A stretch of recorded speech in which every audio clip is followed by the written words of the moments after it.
Welcome to the Ricky Matthews Show. Appreciate you joining us on SuperTalk Radio or on Facebook or YouTube or your favorite podcast. We try to be there however you want to and whenever you want to pay attention to us. We continue to get amazing feedback as the show continues to roll out on Thursdays. Actually, it's moving to the Jackson and Delta markets. We're going to be adding more days and more markets as we go forward, as we celebrate the people who are working so hard in the trenches to make Mississippi such a great place to live, work, and play. Hey, I came across a quote this morning from Pablo Picasso, and it related pretty well to the conversation I want to have today. So let me get. By the way, it was in a history book, and he was born in October of 1881. But the famous artist Pablo Picasso, and here's what he said. The purpose of art is washing the dust of daily life off our souls. Think about that. The purpose of art is washing the dust of daily life off of our souls. That's true, isn't it? It can be whether you're looking at a great artist like Pablo Picasso or maybe someone like the famous coastal Mississippi artist, Walter Anderson. It's really easy to immerse yourself in great art. And we don't always understand what's happening in our minds when we look at great art, but it's happening. And most of us have a sense of that, don't we? You can also dust off you can wash off the dust of daily life off of your soul by taking a look at the collective architecture that exists in a community. Architecture is art. It creates a special sense of place in a community that I talk about on this show all the time. And like art, it has the power to evoke a wide range of emotions, and they can be very unique and very personal to each of us. And so whether we're looking, so whether we really actually know that it's happening or not, it creates a heightened sense of aesthetic appreciation when we look at architecture. It enables us to recognize and maybe even admire the skill and the creativity and the craftsmanship of the collective designers that came together to create the place. That are the places that make up coastal Mississippi. And then you think about things like color and composition and texture and artistic elements. It has a way of captivating us, and it enhances our understanding and the enjoyment of that area. This is happening whether we actually realize it or not, but it makes us feel good about this place. It makes our visitors feel good about this place. So if you were to go to any coastal Mississippi community where there are people walking around downtown and watch them, what you will understand is that you get a better understanding of what creating a wonderful sense of place means. You get a chance to understand that it evokes sort of a shared emotion from the people who are there. And it can actually foster a sense of unity among diverse cultures, allowing people from different backgrounds to find a common ground and connect at a deeper level. If you think about the cultures of coastal Mississippi, this is happening every single day in this cultural melting pot of a place we call coastal Mississippi. And again, most of us don't even realize that it's happening, but it is definitely happening, and it's something we can too often take for granted. We actually have a competitive advantage in coastal Mississippi because after Hurricane Katrina, we had to think about these things. We had to think about the fear, the huge fear that we had, that we would not be able to rebuild the sense of place that made coastal Mississippi such a wonderful place to live, work, and play. I had the opportunity, as many of us involved in the Governor's Commission, to work with the famed architect and planner Andres Dwani, who came to coastal Mississippi after the storm, and he urged us to stay focused on creating walkable communities. He wanted us to consider more strongly mixed use, where you have commercial and residential that coexist. He said we have to have pedestrian-friendly streets, and we need to stay focused on that. And then more than anything, though, he said we have to rebuild our strong sense of place. If we have we have to make sure we capture the architecture that made this place so special. And by the way, he also emphasized that we had to rebuild with resiliency, and we had to be able to withstand future storms. And we've been doing that. We've been doing that at the highest level. As a result, I think I refer too often, or most often, about coastal Mississippi as a rebuilding renaissance. If you think about where we've come since Hurricane Katrina, that's really undeniable. Governor Haley Barbour challenged us after the storm, and he was quick to point out that government will get us back on our knees, but it's private investors that's going to help us get back on our feet. If you look across coastal Mississippi these days, what you'll see is a cadre of private investors who, as I often say, are betting their ranches on coastal Mississippi. They're helping us rebuild that sense of place. And so they have not only helped us get back on our feet, I think they've actually helped us get back to running toward our goals. And what is emerging is beautiful. What you have here are investors by the name of Nico and Strunk and Cloyd and Condrey and Spinner and others like them. Two of those investors are joining me today, and I want to welcome my friends Kelly and Ivan Spinner to the Ricky Matthews Show. How you guys doing this morning? Doing well, thank you, Ricky. We're excited to be here. Yes, I'm excited to have you.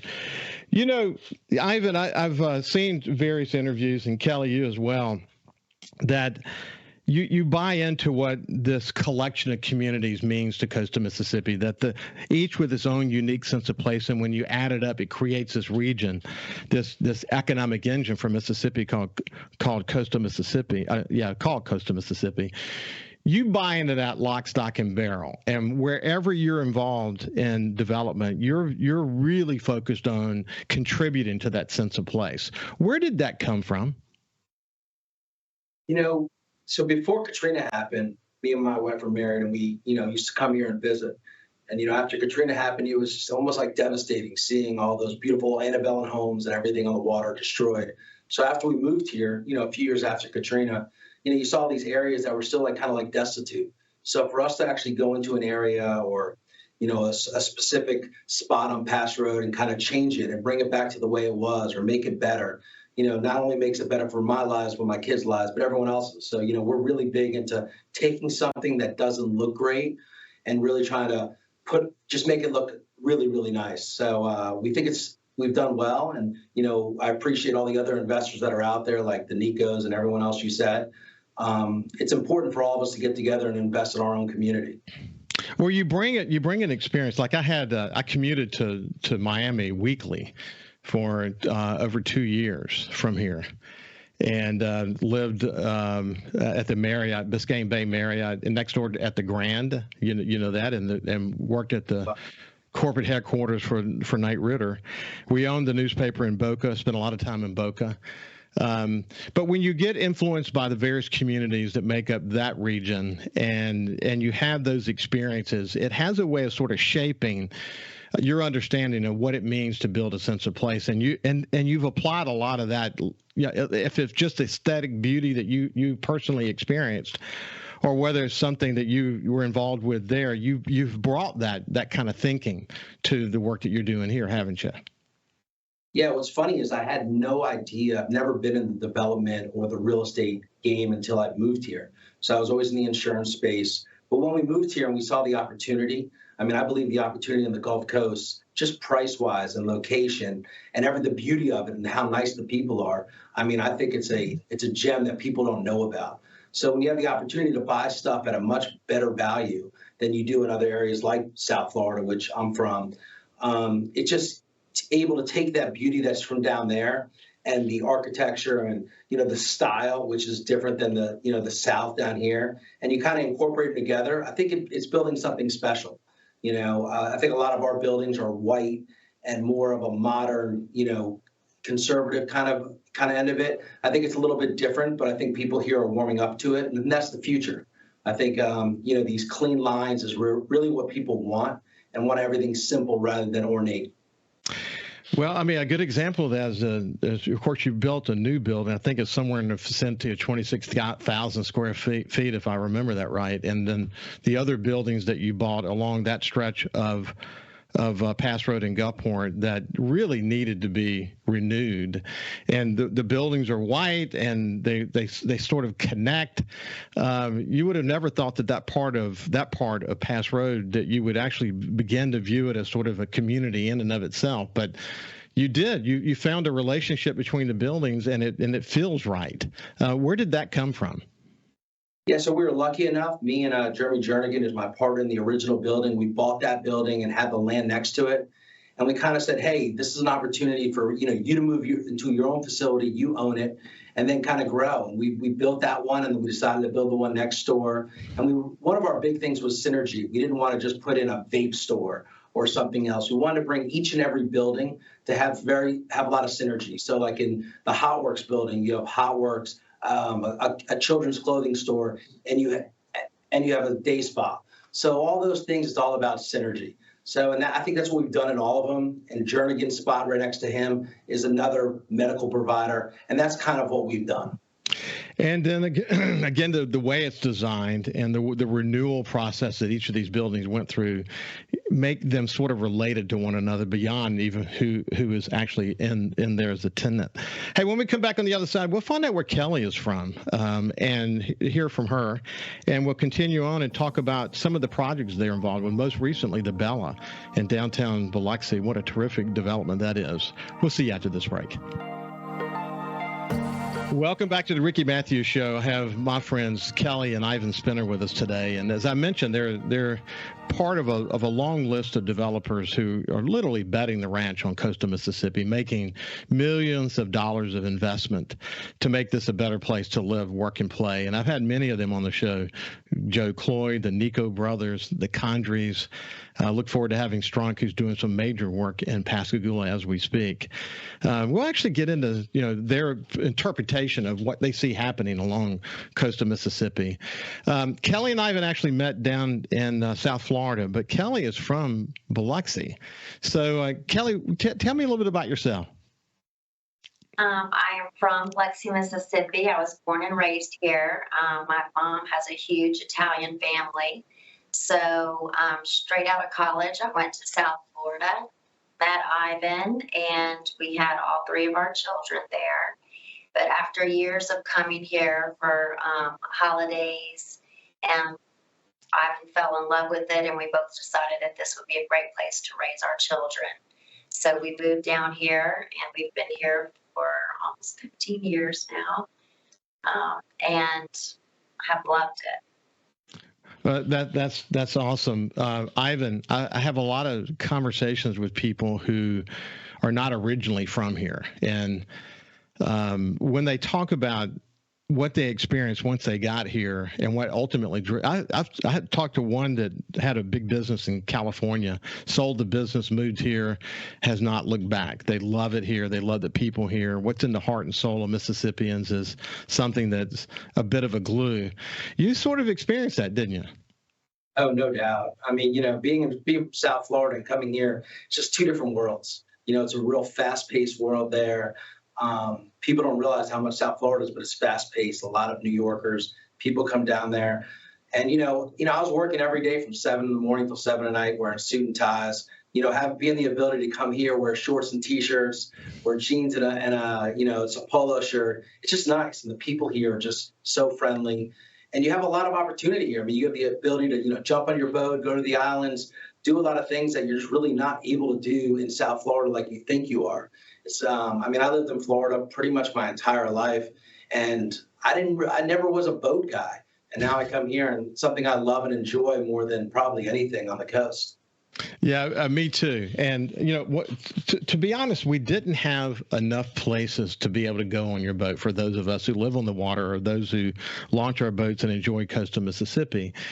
And, pretty early in your development career, you realized that this is something that might be important to coastal Mississippians. And you've built not one but two facilities that are great places to go in boats, and you've sort of captured the essence of that. You just got it, didn't you?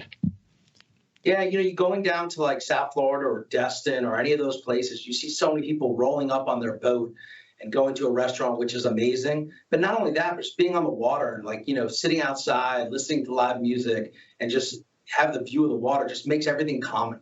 So, that was one of my first opportunities, is off the Raincowan Road, is building the restaurant there. Now it's Flamingo Landing, which guys from New Orleans run and manage. It's been phenomenal. And then I did the one in Ocean Springs with Bacchus on the Bayou and Eat, Drink, Love, which is next door. And now we're in the process of Hansborough Point, which will have a restaurant down there as well. So, I do think the more, and on that whole area in Lorain County, which you know well, there's been so many amazing places you can go on your boat. Stacy's done an amazing job with Captain Al's. You have Blowfly Inn. There's so many things you can do now on your boat. You just be able to drive up there, get off your boat, have a drink, go back out. If you want to go to the islands or roll up the river, you could do all those things in a day pretty easily.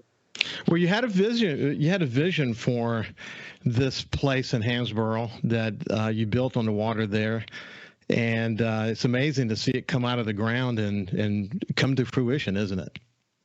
Yeah, I have an amazing contractor. Garland Pemberton's kind of the developer as a whole. He's a contractor and a partner on that project. And, I'm just a guy, Kelly and I, especially Kelly, is more like the visionary.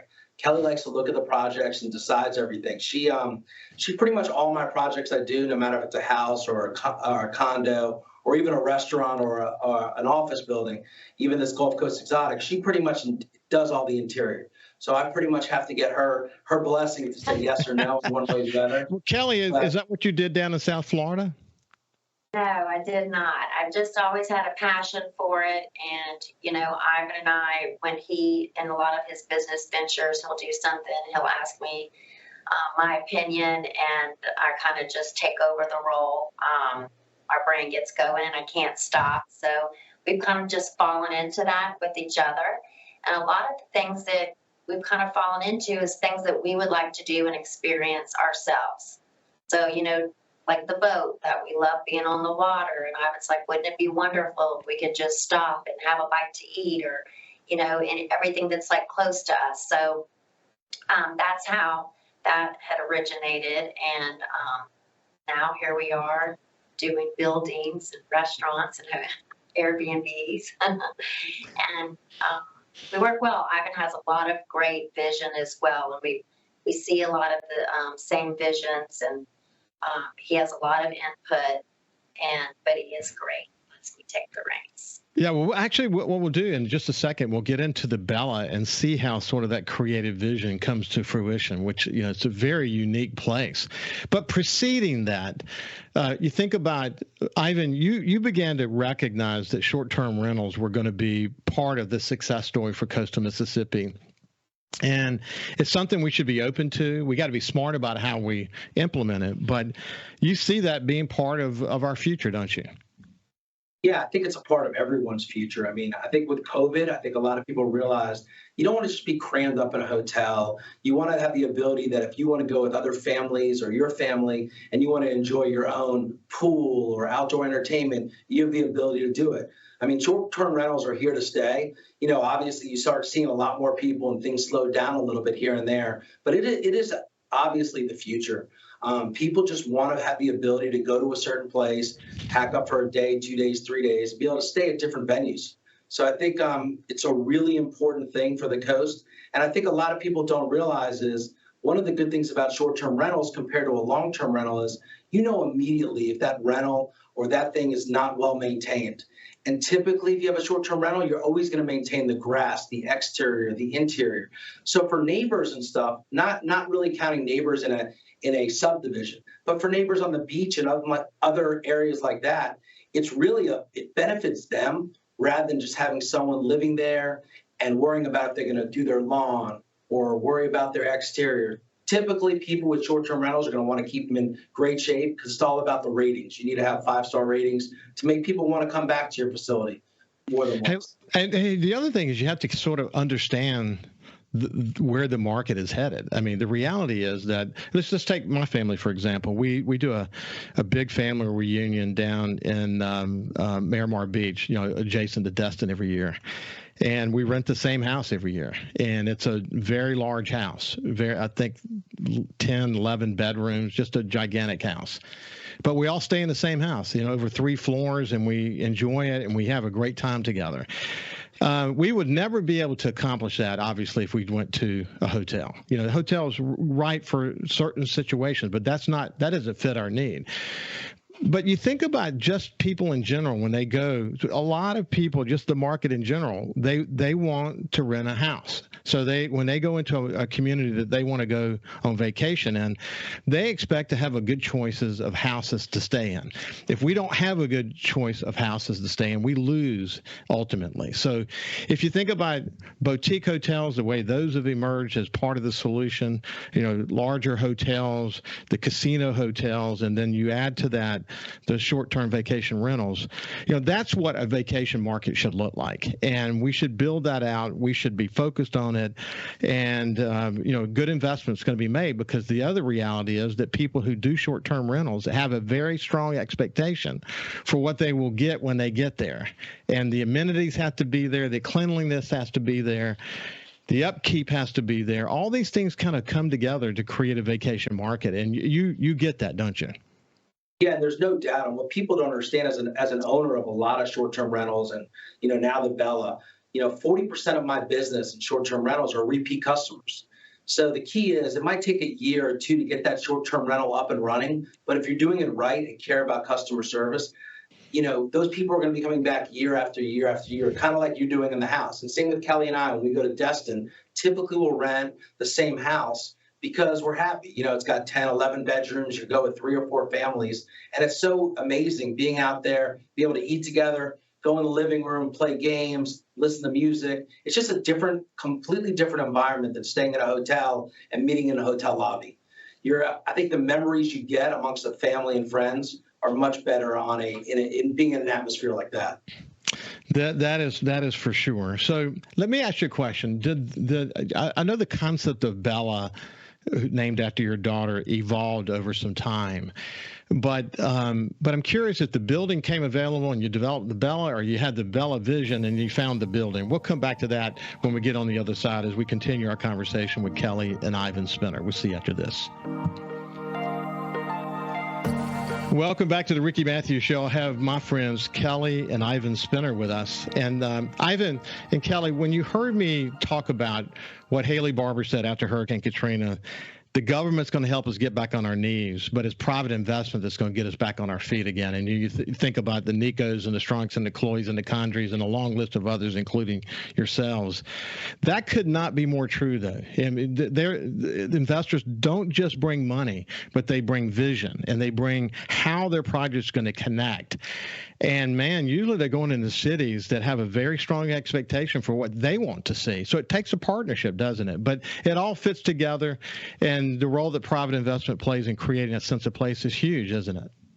There's no doubt. I mean, and I think what's great about all the people you named is everyone here's from local. So being, people here from around this area, investing in their own community, I think is probably one of the best things. You care so much more.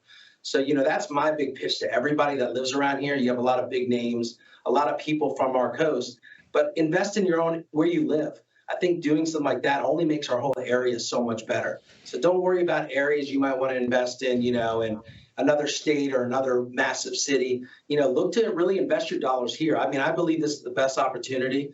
I tell all the kids that always ask me, hey, what should I do? Invest in yourself, invest in your area that you want to be, that you live in. And I think it's a win-win for everybody. So, Kelly, did the Bella concept come first, or did you find the building and say, man, this would be a great concept to do there? No, Ivan found the building, and I'm like, what are you going to do with this thing? I don't know what we're going to do with it. He was thinking of doing offices in the beginning, and then he came up with this Airbnb concept because we are, we depend on a lot of the tourists coming down here. And so that's why the Airbnbs have been so big, because downtown Biloxi, we have a demand for more people to stay so that we can enjoy all of these things that are being built and entertainment that we have. When he came up with the Airbnb concept, he asked me to, put my touch on it. And we do a lot of traveling. We like to go to Vegas. We like to go to Nashville. We're in Boca Raton and Miami a lot.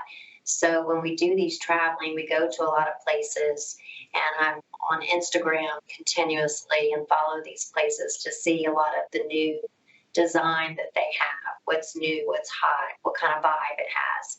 So we wanted to bring a lot of that flair from these other areas that we like to go to and experience when we're traveling, and bring it here locally so that we can enjoy it here at home. So that's what we did. So, I'm sorry, go ahead. Finish your thought, Kelly. No, it's got a lot of like cool concepts. We went with, a darker color palette and popped a lot of color with the artwork that we did, which is a lot of selfie stations. Yeah, we'll actually get into a little bit more specifics about that here in just a second. But one of the, you call it sort of an Airbnb concept. I call it sort of a kind of a niche hotel of some sort, a micro hotel or boutique hotel. What's really cool about it is that technology, the kind of technology that supports Airbnbs, support this, and it creates a real opportunity for you. So it doesn't matter what you call it. At the end of the day, it's short-term rental opportunities that are taking advantage of the latest technology, and that has made managing it a little bit easier, hasn't it? Yeah, there's no doubt. I mean, when I first bought the building, it was all about location, and then when you have to go by location, I love the building. I love the location. I thought it was like kind of like Main and Main, the best corner in downtown Biloxi. And, one of the things we looked at is like, what's the highest and best use of that building? And I think downtown Biloxi is on the verge of actually blowing up to be really successful. I think the whole Howard Avenue, the whole Bout Marché, all the restaurants, all the bars, I think if you get people living, drinking, sleeping in that area, it's going to really blow up. I mean, I think it's got an opportunity to be like, a Broadway in Nashville. I mean, there's a lot of really great things in that area that we're trying to bring as well. Like, so we have these Moki golf carts that, electric cars that actually drive around with the bell on it. But I think downtown Biloxi is on the verge of being like the next super hot city on the coast.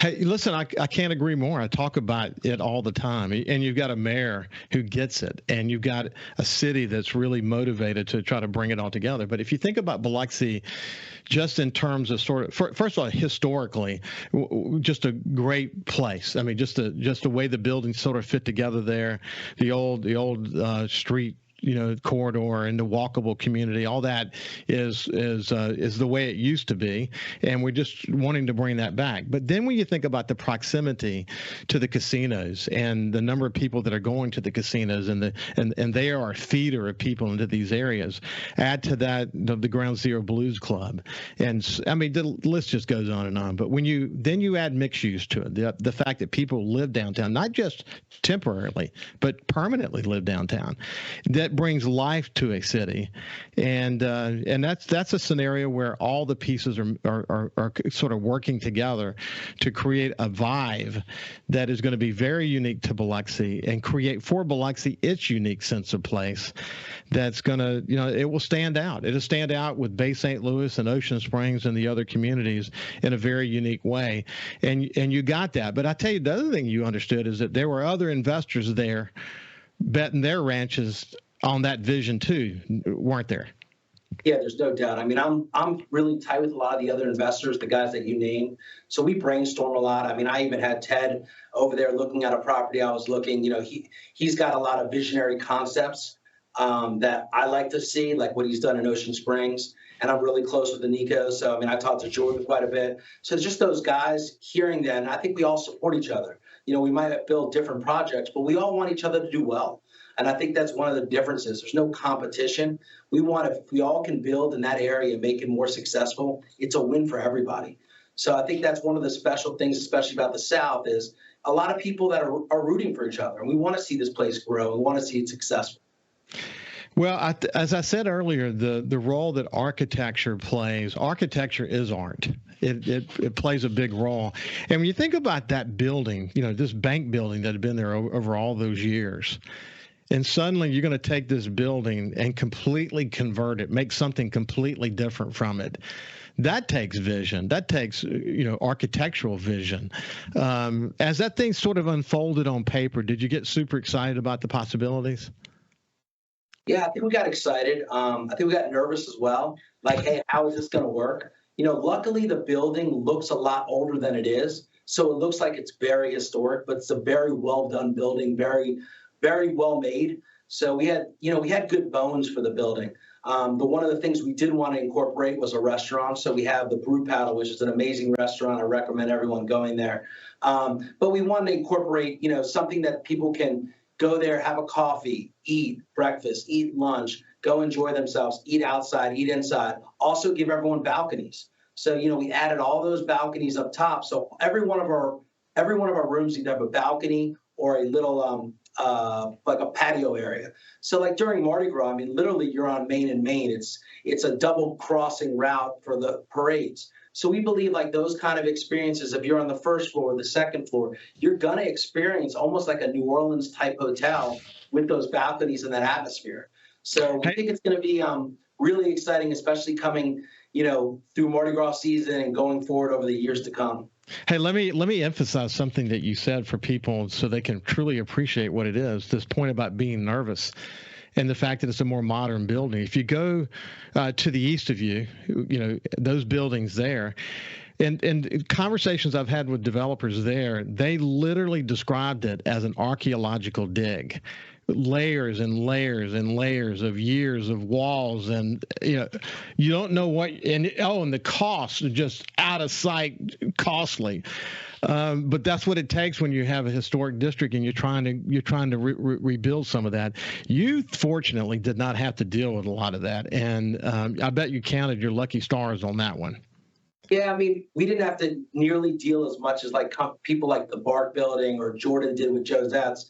But yeah, I mean, we still experienced. I mean, you pretty much take your budget and rip it up because you're never even close to it. Even with any building like that size and doing that stuff. I mean, whatever your budget is, always expect it to be on stuff like this, 25 to 50% more. And it always takes more time. So, but I think after all that's said and done, Garland Pemberton, who built it, helped doing it, did an amazing job. And we're really excited about it. And we know it's going to take time for it to grow. And we want it to take time for it to grow to make sure all of our kinks are out. We believe in the next 2, 3, 4, 5, 20 years from now, the Bell is going to be a landmark in downtown Biloxi. Hey, you know what I like? I mean, I'm just thinking out loud about it, but I think about people locally who may get married, have people coming in from out of town could like lease the whole thing for themselves. Or it's funny you said that. We already have that. Excuse me? Yeah. We are exactly. It's one of the funny things you said is we already have that in place today. I think already we have 2 or 3 weddings that have already taken out the whole hotel, even rented out the restaurant for their events, for bridal parties and stuff like that. So I mean, literally, we're next door. So you could be in the Bella, have all your bridal parties, do all your hair, do all your made, have food downstairs at the Bella, and walk across the street to get married. So it's going to be a very special place. Hey, when we come back on the other side with Kelly and Ivan Spinner, we'll talk a little bit more about the artistic creativity related to the Bella, and then we'll kind of take a jog down coastal Mississippi and get Ivan's thoughts about what he sees. We'll see you after this break. Welcome back to the Ricky Matthews Show. Having a terrific conversation with my friends Kelly and Ivan Spinner about their development work, their investment work in coastal Mississippi, and more specifically, the last segment and then part of this segment, we're going to continue to talk a little bit more about the Bella project and how it came to fruition in this bank building and really this incredibly prime location in downtown Biloxi. So, Kelly, this notion of this very contemporary design that's focused on, rock and other artists. Where did that come from? Because I think that's super cool. Well, in South Mississippi here, a lot of our entertainment is, concerts and very much music driven. And with the blues club going in next door, we thought it would be great to maybe in Hard Rock Casino. We thought maybe it'd be great to have most of the inspiration musically, driven. We started just playing around with it, and then I started thinking, we have 13 suites in the Bella. And so we went ahead and had each suite individually themed. They each have their own name and their custom pillows, custom art, and all driven towards that theme. So one's like the Marilyn Monroe suite. So that one is, has all Marilyn Monroe art in there. And so it's not all music, but, it has like a little vibe for each, little vacation spot for each suite that you go into. On our website, you can look at each suite, take a look inside. They're all little floor plans, a little different as well. But we have, a blues, swing and sway. We have a jazz. We also have a hip hop suite, which with all the East and West Coast rappers. So just a little bit of everything for everyone. Well, it makes sense to me because Mississippi is the birthplace of American music, the king of rock and roll, the father of country music, the king of blues, all from Mississippi. And what a great connection that is. And when you think about this, the Delta and how it inspired the Beatles and Rolling Stones and so many others, it makes a lot of sense to me. But it also looks cool. It's got a real nice vibe to it. And then of course outside you've got that artificial turf and the big Bella sign. And it seems like every time I go by there's people outside sort of congregating and whatever. But that's what y'all wanted, isn't it? Yeah, no doubt. We wanted it to be a spot that people can take pictures, and do selfies or Instagrams with. So Kelly made a lot of cool things inside that says slept at the Bella and stuff like that. People could take shots on, for Instagram. And then we have in the restaurant, we have a vault. The actual bank vault that was in. So people could eat and dine in that little vault area, have a little private meeting. So just really cool concepts to kind of keep the bank that everyone knows was a bank. So I don't know if you know, but we have an ATM machine still there with Wells Fargo. So I made an arrangement with them. They're keeping the ATM machine. We just signed another lease with them. So just kind of keep it hey, this was a bank and what we've done and changed. So to keep the vault, keep the ATM machine, keep the drive-through, just kind of make it just history in its making. So that's kind of really how we wanted to kind of keep that legacy going on. I think it's neat the way you use the vault. I remember going to dinner. Used to spend a lot of time in New York when I worked for Advanced Condé Nast, and there's a restaurant in New York that's in a bank building, and they had, I was trying to remember, it was they had a wine cellar in the vault. And it's cool that you made that into a room. But, that just goes to say we're not going to gut the whole thing. We're going to try to keep some of it to make sense and, toward our vision. And you guys did that. Anything else you want to say about the Bella before I ask you some other questions about the coast? No, so the Bella, one of the things that's unique is, as you said, it is a short-term rental, but it really is almost like a boutique hotel. And that was kind of the concept of it. We just made it like that because it's more manless, so there's no front desk. Make it easy for people on an app to go in there and do it. And we decided as of today, for the next few months, we're going to do one-night rentals. So typically with short terms, there's 2 or 3 day rentals. But we wanted to kind of give people the atmosphere. And if they want to come in for a night or whatever it is, we're going to give them that opportunity just due to the request that people have asked. Yeah, well, cool. Anything else you want to say about it, Kelly, before we move on? No, I think you hit it all. Well, listen, congratulations to both of y'all on all of your projects and more specifically the Bella.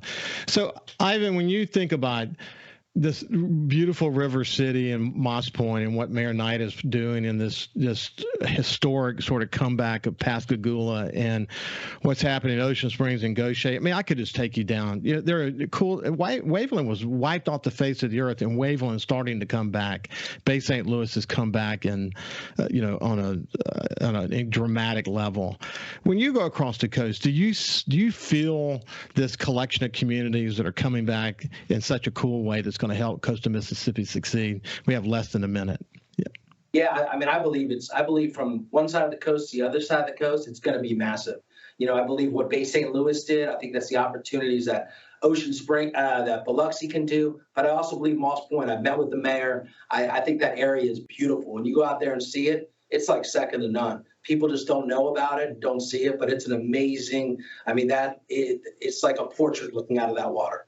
I love Mayor Knight. I love that man and what he's doing. He's reinvented himself 100 times. Doesn't have to do it, but he's doing it for the good of his community. Hey, listen, it's been a pleasure to visit with both of you today.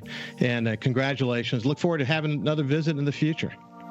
Definitely. Thank you very much, Ricky. Thanks for having us. You're welcome. This has been Ivan and Kelly Spinner. And listen, have a great day, and we will see you tomorrow.